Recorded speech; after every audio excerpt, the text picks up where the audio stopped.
Thank you. Before I begin, I'd like to acknowledge the Auschwitz survivors who are with us today.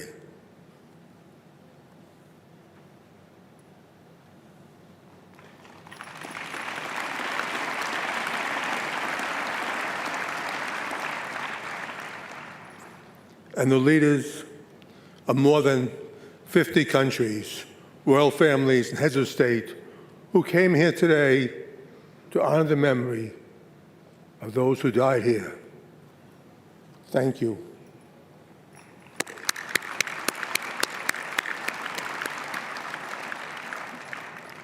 Ten years ago, in 2015, Auschwitz survivor Roman Kent stood here on this platform at the 70th anniversary of the liberation, and he said these words: "We don't want our past to be our children's future." Let me repeat that again. We don't want our past to be our children's future.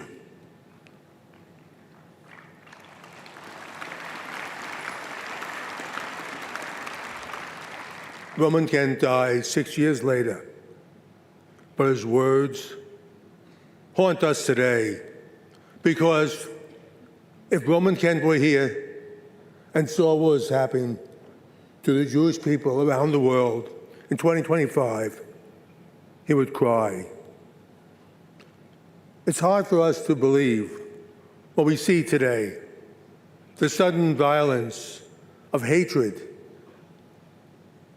against Jews, the singling out of the one Jewish state with huge demonstrations shouting anti-Semitic slurs everywhere. This is hard for us to watch, any of us, but I cannot imagine what it must be like for the almost 50 survivors here who are with us today. What Roman Kent said, and all of you lived through, we are watching right now in front of our eyes. Earlier, you heard Tova Friedman tell a story of watching children separate from their parents and taken to gas chambers. We know that 1.5 million children were killed in the Holocaust, the most heartbreaking number in an ocean of heartbreak. But 15 months ago, not 80 years ago, we saw Jewish children slaughtered, once again, for one reason: because they were born Jewish. In a very fundamental way, what happened in Israel on October 7th and what happened here at Auschwitz have one common thread: the age-old hatred of Jews. On January 27th, 1945, when the Red Army entered these gates, the world finally saw where the step-by-step progression of anti-Semitism leads. It leads right here.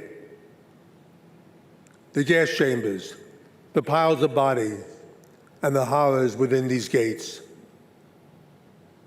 But what led up to the Holocaust's final outcome? It began slowly, first when Jews were singled out in universities, excluded from jobs, with boycotts and attacks in the media. Yes, it began slowly, and then it happened all at once. Throughout the 1930s, the hatred against Jews may have been ignited by Hitler in Germany and Austria, but in France, Italy, even England and the United States, there were strong forces that supported this hatred. France had Marcel Boucard, Jacques Doriot, and François Coty. England had Oswald Mosley. Italy had Mussolini. And the US, there was the German Bund. Henry Force, Henry Ford was a huge anti-Semite, as were Father Conklin, and believe it or not, even Charles Lindbergh. Today, we see eerie parallels throughout the world, throughout Europe, North America, even Australia. Jewish students have been singled out and threatened in universities. Today, Jewish professors have been fired. Today, Jewish children have been told to hide any outward signs of being Jewish. Today, there are mass demonstrations against Jews. Today, we see vile comments all over social media. Need I remind you, this is not 1933 or 1939. This is 2025. The hatred of Jews had its willing supporters then, and it has them now. You can't be Jewish or non-Jewish and not be concerned with what you see all around us today. But here, at these gates, we are forced to face one great question when we tell the story of Auschwitz. Everyone knows what happened here, but no one seems to know why it happened. Yes, it was a step-by-step process, and it was aided by those who hated Jews. But it was advanced by the indifference of people who thought they were not affected by anti-Semitism because they were not Jewish. It was the world's silence that led to Auschwitz. When Hitler heard that silence after Kristallnacht in 1938, he knew he could do anything he wanted with the Jews. Kristallnacht may have been on page 1 of some newspapers, but it quickly disappeared. World leaders said nothing. On my first visit here at Auschwitz, I was accompanied by a famous survivor, Elie Wiesel. We were walking away from the gas chambers, and the sun was setting. Elie paused for a moment, and then he said something I will never forget. You know, he said, most people think the opposite of love is hate. It's not. It's indifference. Today it's the same story. Silence, indifference, and the exception of this hatred.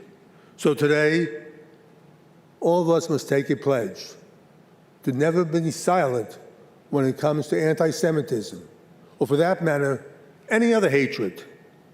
These lessons for Auschwitz are not just for Jews, they're for the entire world.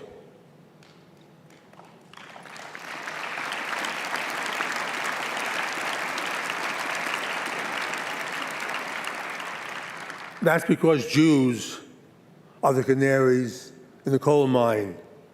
When the canary dies, miners know they have to get out of that mine as fast as possible.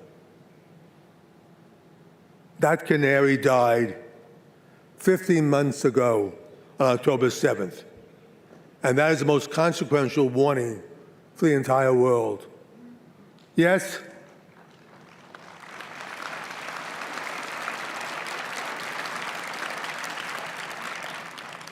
Hitler went after the Jews first.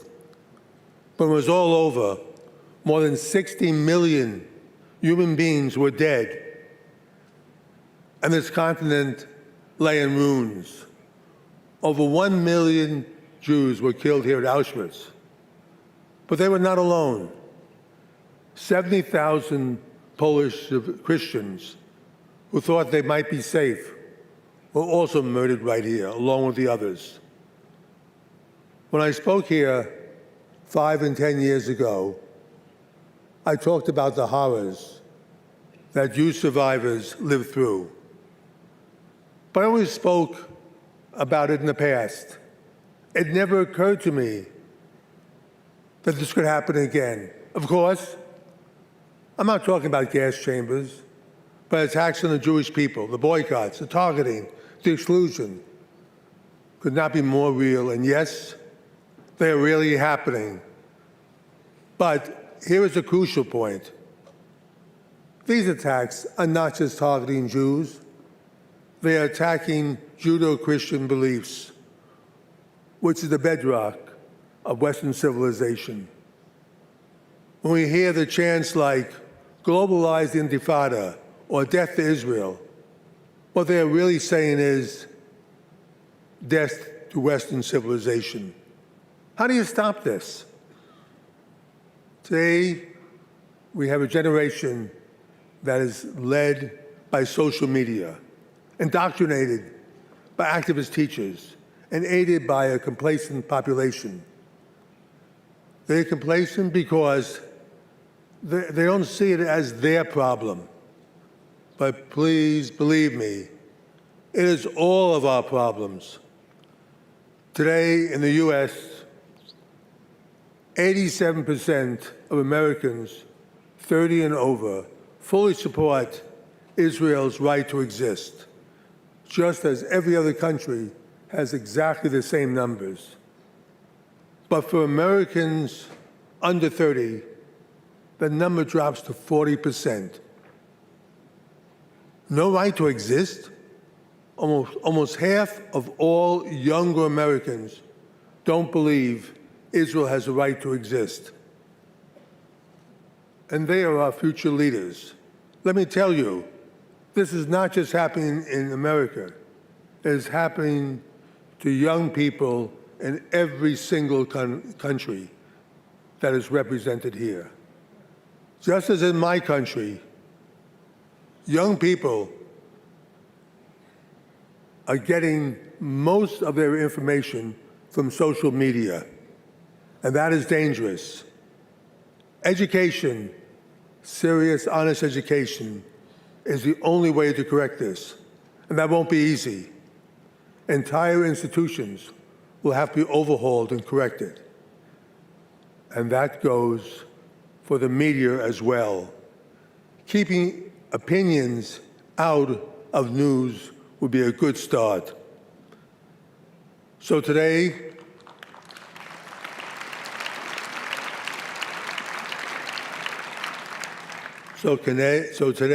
I cannot stand here and look at these survivors and say that everything is okay, as I have in the past, because everything is not okay.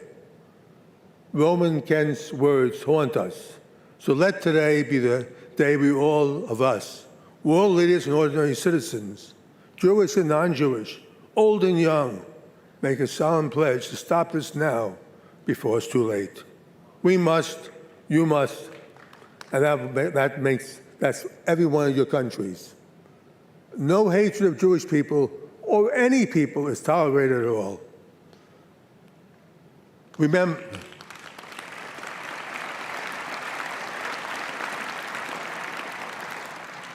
it wasn't just Jews that died here. In fact, every single prime minister, president, king here today lost millions of their own countrymen in a war to defeat this hatred. 80 years ago, millions of young men gave up their lives so these gas chambers were turned off forever. That means millions of young men, I should say women, never had the chance to live out their lives, to fall in love, to have families, to do good work, to watch their children grow up. They gave up everything so we would live in a free and safe world. More than 60 million human beings died, 6 million of them Jews. We will never know what the world lost in all these deaths, the cures for disease, the great works of art, music, and literature. So much is lost with each life that was extinguished. Our future, the future of the entire world, depends on which direction young people take. They have a choice to go on the old road of hatred once again, or they can summon up the courage to stand up these hatreds swirling around them. All of us have a choice as well. We can leave here and go back to our 50 different countries and assume it's not our problem.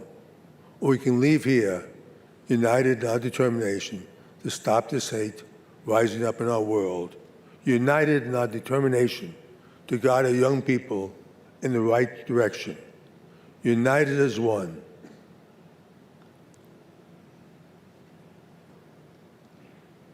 I've been involved with Auschwitz for more than 50 years, since the 25th anniversary in 1970. On my first visit, I saw how time elements were taking their toll. I realized that if no efforts were made to preserve Auschwitz, it would soon disappear. So I took it upon myself to start that process, to make sure that Auschwitz would stand for all time as the strongest lesson for all humanity. What we see here today reflects what Auschwitz looked like in 1945. So future generations will see and learn the lessons of Auschwitz. And I salute the many people who helped me in this endeavor with the same commitment. I hope Roman Kent is looking at us now, knowing that we do everything in our power to make sure that his warning does not come to pass. Don't worry, Roman. We will fight this hatred with renewed determination. And I firmly believe that the good will triumph in the end. Finally, I would like to convey what this place, Auschwitz, means to me. Not as a survivor, not as a liberator, but simply as a Jew who cared deeply about my fellow Jews.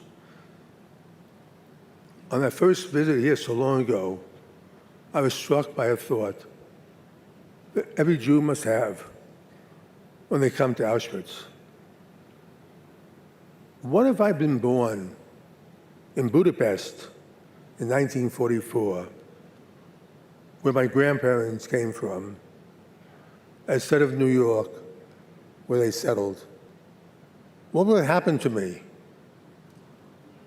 You all know the answers to that question. I feel a deep personal connection to this place. This platform where over 1 million people arrived. I was drawn to this place. I try to come here as often as possible.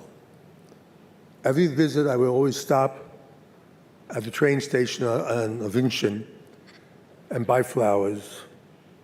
And then I would find a rock, and I would lay the flowers at the tombstone out there.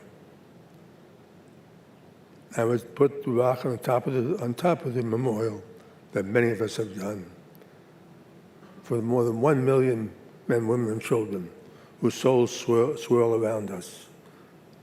I would say a special prayer, the prayer you know. I felt then and I feel now.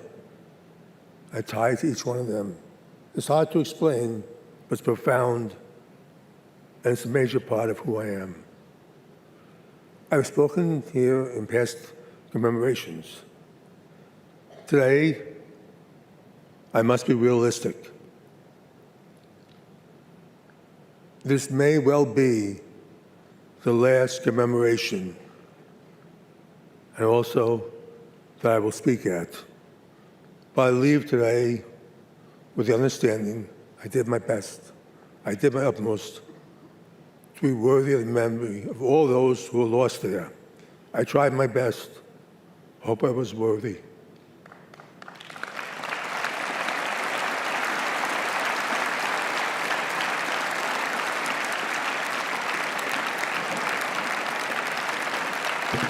God bless the memory, and God bless all of you. Thank you.